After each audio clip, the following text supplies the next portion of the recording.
ចាសសូមគោរពជំរាបសួរប្រិយមិត្តអ្នកស្ដាប់ជាទីរាប់អានថ្ងៃនេះអ្នកខ្ញុំមានអត្ថបទថ្មីមួយទៀតមកជូនសម្រាប់កំសាន្តចា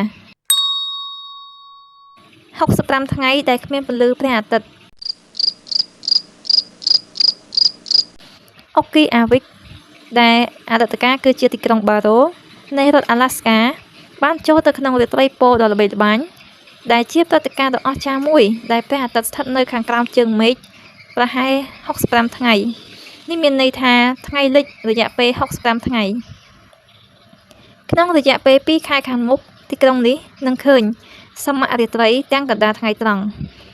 អាចមើលឃើញផ្កាយសូម្បីតែនៅពេលរសៀលទេសភាពអាទិត្យមានពន្លឺព្រះច័ន្ទ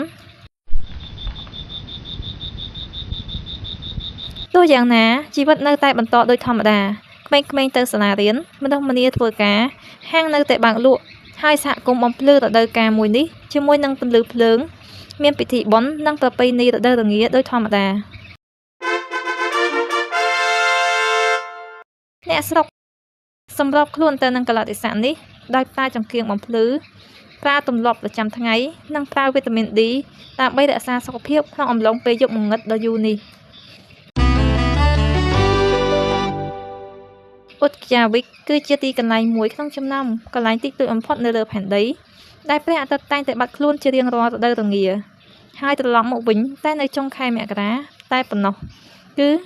ក្នុងឆ្នាំ2026នេះបាតុភូតដ៏កម្រនេះកើតឡើងដោយសារតែទំនោររបស់ផែនដីបង្វែរតំបន់អាកតិចចេញពីព្រះអាទិត្យនៅរដូវរងា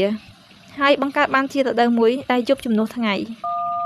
ចាសសូមអរគុណដល់លោកអ្នកនាងកញ្ញាដែលបានចំណាយពេលក្នុងការស្ដាប់ចាសសូមអរគុណសូមជម្រាបលា